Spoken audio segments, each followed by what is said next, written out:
나는 그 사람을 처음 만난 날을 아직도 기억한다. 병원 복도였다. 비가 많이 오던 날이었다. 창밖에는 구급차 사이렌 소리가 끊이지 않았고 응급실 앞은 젖은 우산 냄새와 소독약 냄새가 뒤섞여 있었다. 나는 그날 아버지 병문안을 갔다가 우연히 그 사람을 봤다. 그 사람은 병원 복도 끝 의자에 앉아 있었다. 환자복을 입고 있었고 머리에는 붕대를 감고 있었고 왼쪽 손목에는 환자 확인 팔찌가 걸려 있었다. 그런데 이상하게도 그 사람은 아무도 기다리는 사람처럼 보이지 않았다. 오히려 자기 자신이 어디에 있는지도 모르는 사람처럼 멍하니 앞만 보고 있었다. 나는 처음엔 그냥 지나치려 했다. 남의 일에 끼어드는 성격도 아니었고 병원에는 저마다 사연 있는 사람이 너무 많으니까. 그런데 그 사람 눈이 자꾸 마음에 걸렸다. 무섭고 외롭고 어디에도 닿지 못한 눈. 나는 결국 멈춰섰다. 괜찮으세요? 그 사람은 천천히 나를 올려다봤다. 그리고 한참 뒤에야 말했다. 제가 누구인지 모르겠습니다. 나는 그 말을 처음엔 제대로 이해하지 못했다. 네? 그 사람은 자기 손목에 팔찌를 내려다봤다. 여기에 이름은 적혀 있는데 이게 정말 제 이름인지 모르겠습니다. 그 말이 이상하게 내 가슴에 박혔다. 사람이 자기 이름을 모른다는 게 그렇게 슬픈 일인지 그때 처음 알았다. 간호사에게 물어보니 며칠 전 교통사고로 실려온 사람이라고 했다. 신분증은 있었고 이름도 확인됐고 큰 수술은 피했지만 머리를 다쳐 기억 일부가 사라졌다고 했다. 가족에게 연락이 닿지 않는다고 했다. 나는 왜 그랬는지 모르겠다. 그날 이후 나는 병원에 갈 때마다 그 사람을 찾았다. 처음엔 그냥 안 보였다. 오늘은 좀 어때요? 그 사람은 늘 비슷하게 대답했다. 모르겠어요. 뭐가요? 다요? 그 대답이 나를 자꾸 붙잡았다. 그 사람은 자기 과거를 기억하지 못했다. 좋아하던 음식도, 살던 동네도, 어떤 일을 했는지도, 누구를 사랑했는지도 정말 아무것도 모르겠다고 했다. 그런데 이상하게도 매일 나를 보면 조금 편해 보였다. 하루는 내가 물었다. 제가 그렇게 편해요? 그 사람은 한참 나를 보다가 말했다. 당신은 나한테 뭘 기억하라고 하지 않잖아요. 그 말이 내 마음을 흔들었다. 그때부터였던 것 같다. 나는 그 사람을 불쌍해서가 아니라 기다리게 됐다. 아버지 병문안보다 그 사람을 보는 시간이 더 길어졌다. 아버지는 어느 날 나를 보고 웃었다. 너 요즘 병원 오는 이유가 나 때문만은 아닌 것 같다. 나는 얼굴이 달아올라 말했다. 무슨 소리야. 아버지는 더 묻지 않았다. 그저 조용히 말했다. 기억 없는 사람 곁에 서는 건 쉬운 일이 아니다. 그 사람의 과거까지 내가 감당해야 할 수도 있어. 나는 그때 그 말을 깊이 듣지 않았다. 젊지 않은 나이에 찾아온 감정이 그렇게 조심스러워야 한다는 걸 나는 몰랐다. 그 사람은 퇴원 후에도 갈 곳이 마땅치 않았다. 서류상 주소지는 있었지만 이미 오래 비어있던 집이라고 했다. 연락 가능한 가족도 없었다. 경찰에서도 실종신고나 가족 확인이 제대로 되지 않는다고 했다. 그 사람은 자기 과거가 없는 사람처럼 세상에 남겨졌다. 나는 그를 그냥 둘 수 없었다. 처음엔 작은 도움으로 시작했다. 서류 정리, 병원 외래 예약, 임시로 머물 곳 알아보기. 그 사람은 늘 미안해했다. 이렇게까지 안 해주셔도 됩니다. 나는 말했다. 저도 제가 왜 이러는지 모르겠어요. 그 사람은 희미하게 웃었다. 그럼 하지 마세요. 나는 대답했다. 싫어요. 그 말이 고백처럼 흘러나왔다. 우리는 그렇게 가까워졌다. 기억이 없는 사람과 사랑에 빠지는 건 이상한 일이었다. 그 사람은 나에게 과거를 말해줄 수 없었고 나는 그 사람의 과거를 물을수록 그를 괴롭게 만들었다. 그래서 어느 순간부터 묻지 않았다. 기억나면 말해줘요. 그 사람은 말했다. 기억 안 나면요? 나는 웃으며 말했다. 그럼 새로 만들면 되죠. 그때 나는 정말 그렇게 믿었다. 과거가 없어도 현재를 쌓으면 된다고. 사람은 기억보다 지금 곁에 있는 마음으로 살아갈 수 있다고. 그 믿음이 얼마나 순진한 것이었는지 나는 나중에야 알았다. 우리는 2년 뒤 결혼했다. 결혼식은 작게 했다. 내 가족 몇 명과 그 사람을 아는 병원 사람 몇 명만 왔다. 그 사람 쪽 하객은 없었다. 주례가 말했다. 두 분은 서로의 삶을 존중하고 사랑하며. 그 말을 듣는 순간 나는 눈물이 날 뻔했다. 이 사람의 삶을 내가 정말 존중하고 있는 걸까? 아니면 기억 없는 사람의 빈자리에 내 마음을 너무 쉽게 들이민 걸까? 그 생각이 잠깐 스쳤지만 나는 곧 지워버렸다. 그 사람은 내 손을 꼭 잡고 있었다. 그 손이 떨리고 있었다. 나는 그에게 속삭였다. 괜찮아요. 그 사람은 내게 말했다. 내가 잊어버린 사람이 누구든 지금 내 옆에 있는 사람은 당신이에요. 그 말 하나로 나는 모든 불안을 덮었다. 결혼 후 우리는 평범하게 살았다. 그는 작은 가게에서 일을 시작했고 나는 직장을 다녔다. 아침이면 같이 밥을 먹고 저녁이면 시장에서 장을 보고 주말이면 공원도 걸었다. 그는 기억이 없는 대신 현재에 충실한 사람이었다. 화도 잘 내지 않았고 약속도 잘 지켰고 내 말을 오래 들어줬다. 나는 그런 그를 보며 가끔 생각했다.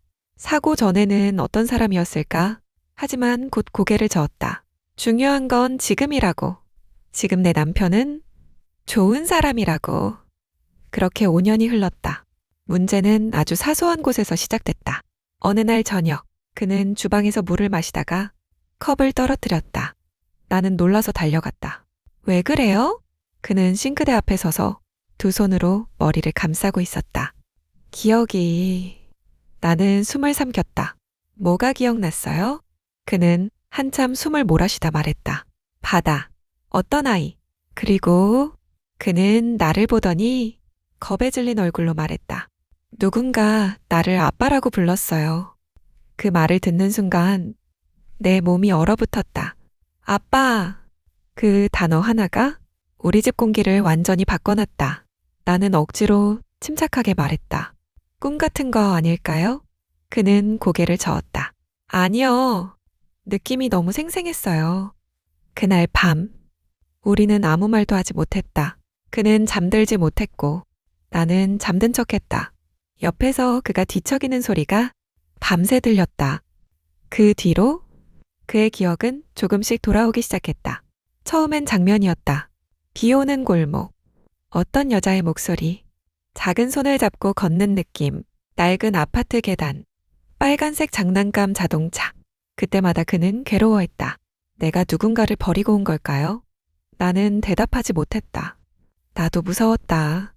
정말 그에게 내가 모르는 가족이 있었다면, 정말 누군가 그를 기다리고 있었다면, 그렇다면 내 결혼은 무엇이 되는 걸까? 나는 아내일까? 아니면 기억을 잃은 사람 옆에 우연히 먼저 도착한 사람일까? 어느 날 그에게 전화가 왔다. 모르는 번호였다. 그는 처음엔 받지 않으려 했다.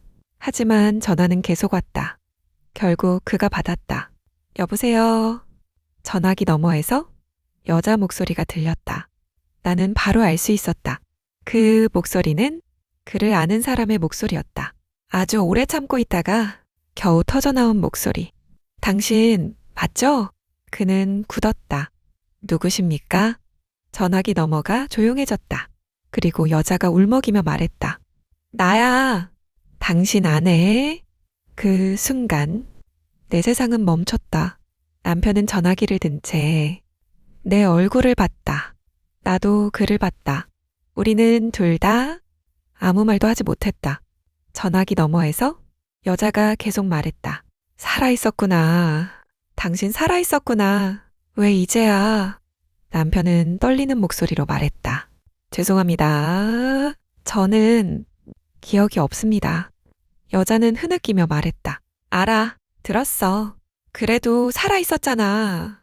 그날 이후 모든 게 빠르게 무너졌다. 그 여자는 다음 날 우리 집 앞에 왔다. 그리고 작은 사진첩 하나를 들고 있었다. 나는 문을 열고 그 여자를 봤다. 나보다 조금 나이가 있어 보였고 얼굴은 많이 상해 있었다. 그 여자는 나를 보자마자 고개를 숙였다. 죄송합니다. 그 말이 나를 더 아프게 했다. 죄송해야 할 사람은 누구인가? 그 여자일까?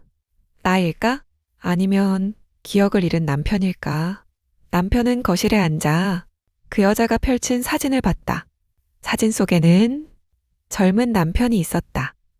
내가 모르는 얼굴로 웃고 있었다.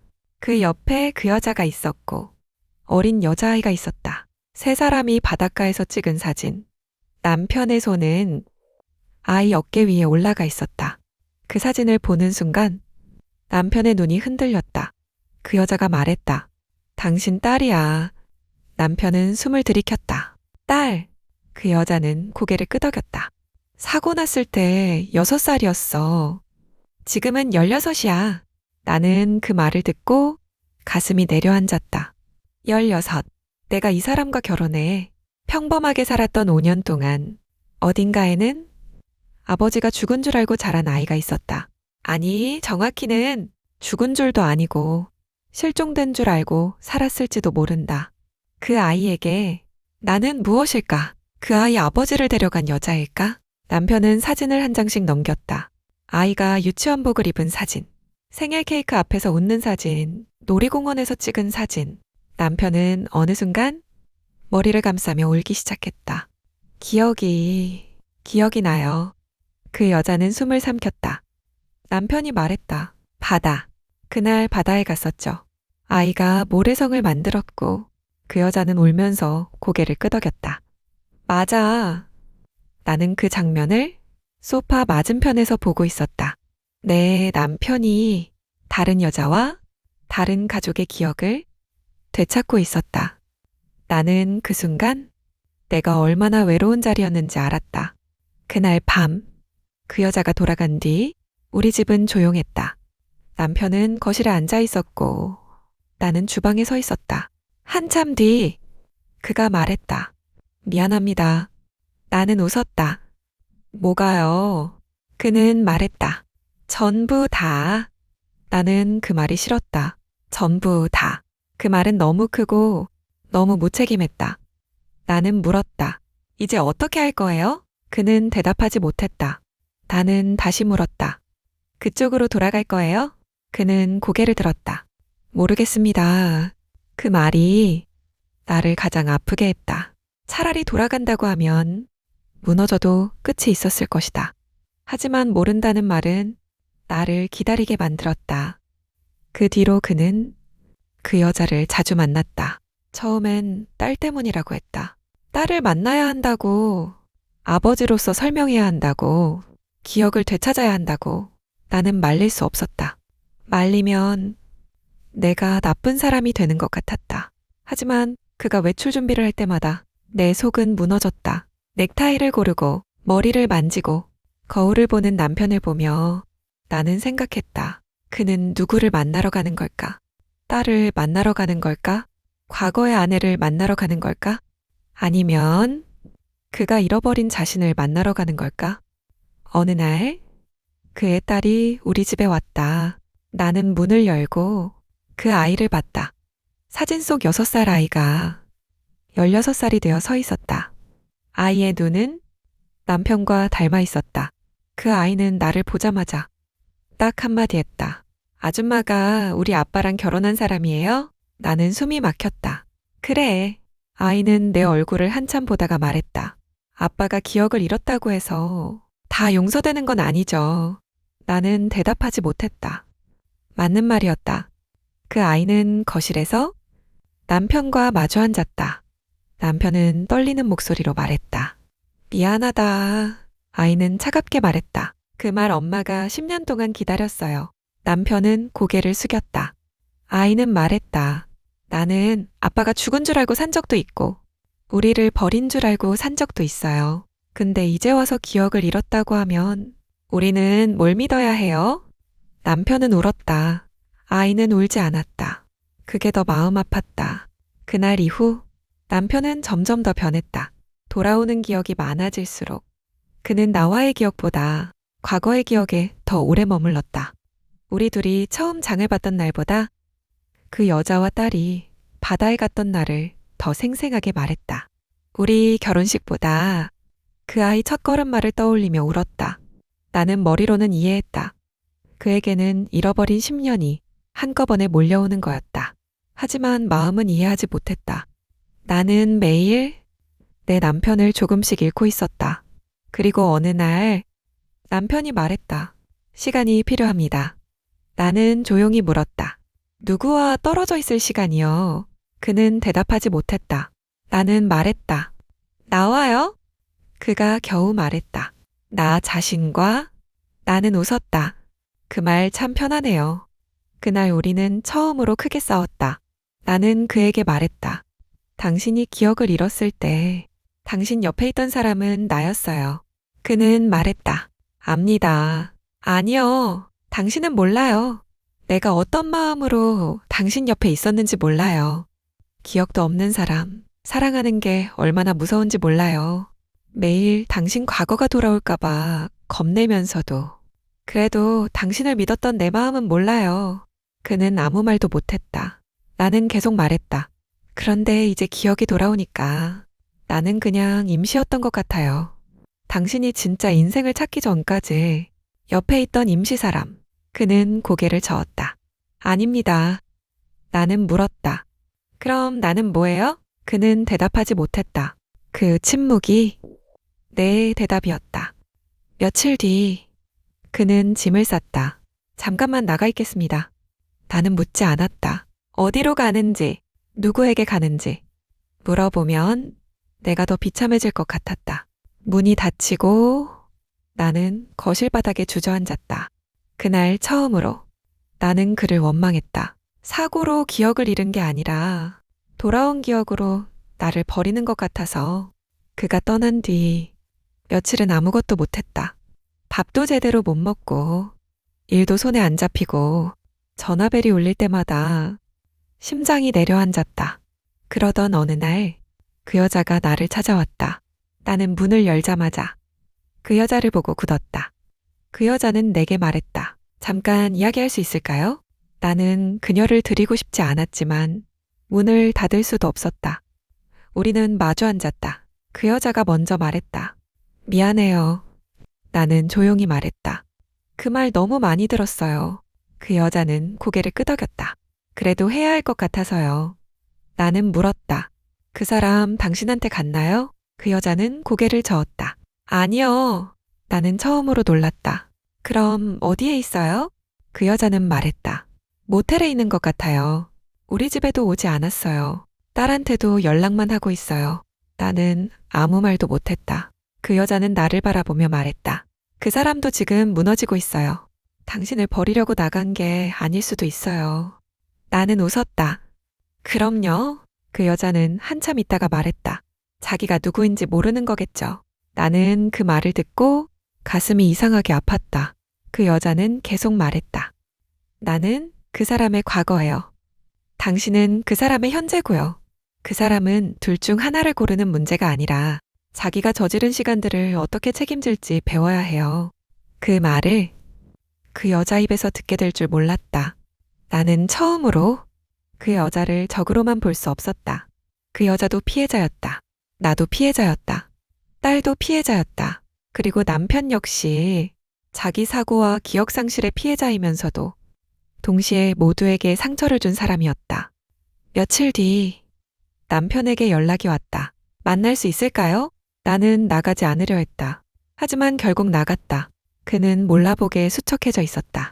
우리는 조용한 카페에 앉았다. 그가 먼저 말했다. 미안합니다. 나는 말했다. 그 말 말고 다른 말해요. 그는 한참 있다가 말했다. 나는 당신을 사랑했습니다. 나는 고개를 들었다. 그는 말했다. 기억이 없을 때도, 기억이 돌아온 뒤에도 그건 변하지 않았습니다. 나는 물었다. 그런데 왜 떠났어요? 그는 말했다. 내가 당신 옆에 있으면 당신에게 계속 상처를 줄 것 같았습니다. 나는 웃었다. 떠나는 것도 상처예요. 그는 고개를 숙였다. 알아요. 나는 물었다. 그럼 이제 어떻게 할 거예요? 그는 아주 천천히 말했다. 딸에게는 아버지로 책임질 겁니다. 그 사람에게는 과거의 남편으로 사과할 겁니다. 그리고 당신에게는. 그는 말을 멈췄다. 나는 그를 봤다. 나에게는요? 그가 말했다.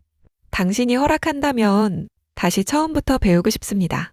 나는 눈물이 났다. 그 말 너무 이기적인 거 알아요? 그는 고개를 끄덕였다. 압니다. 내가 왜 받아줘야 해요? 받아주지 않아도 됩니다. 다만 도망치지 않겠습니다. 그 말이 내 마음에 남았다. 도망치지 않겠다. 나는 그 말을 믿고 싶었지만 바로 믿을 수는 없었다. 우리는 다시 함께 살지 않았다. 한동안 떨어져 지냈다.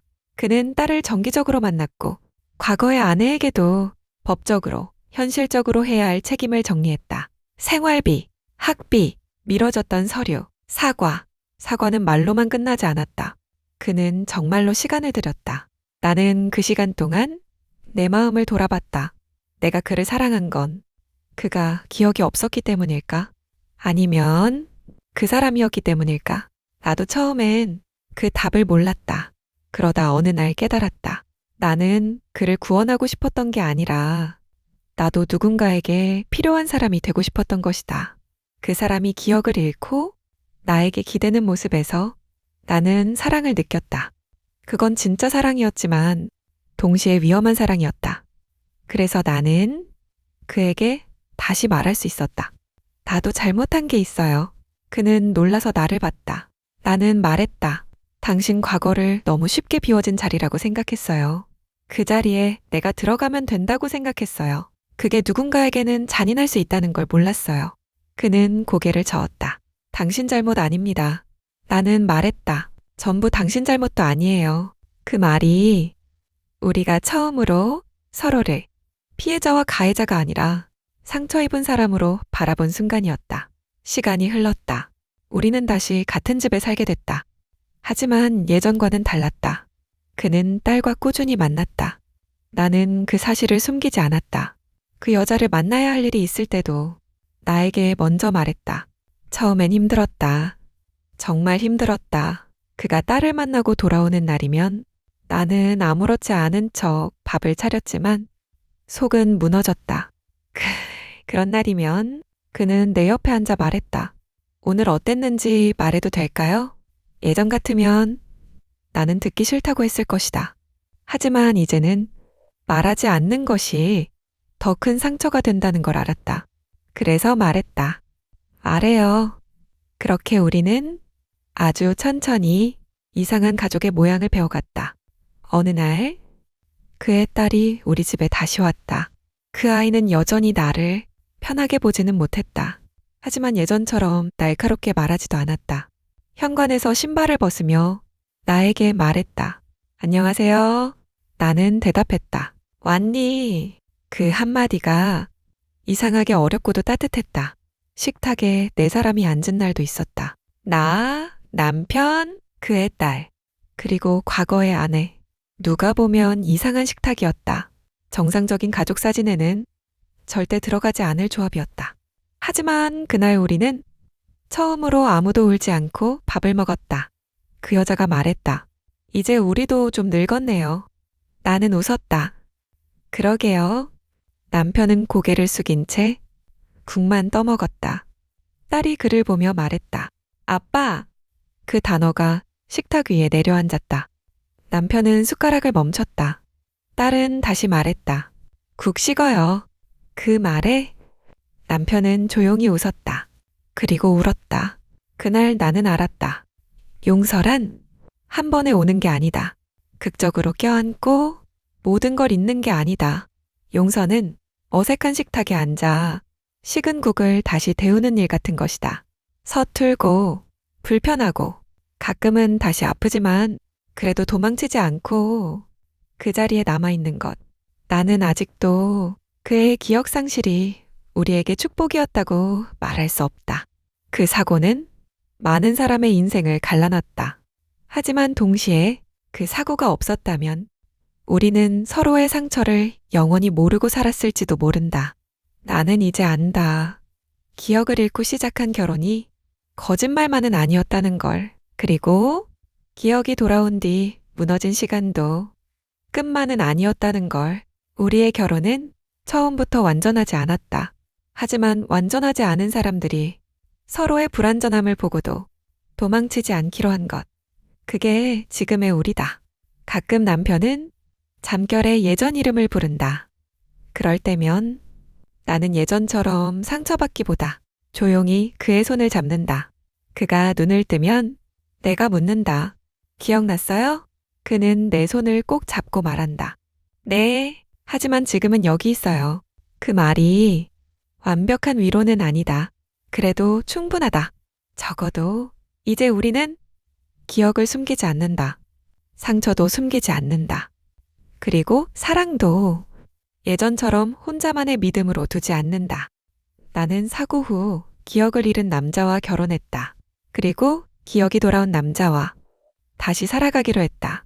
그게 내 인생에서 가장 아팠고, 가장 오래 걸렸고, 가장 어렵게 배운 사랑이었다.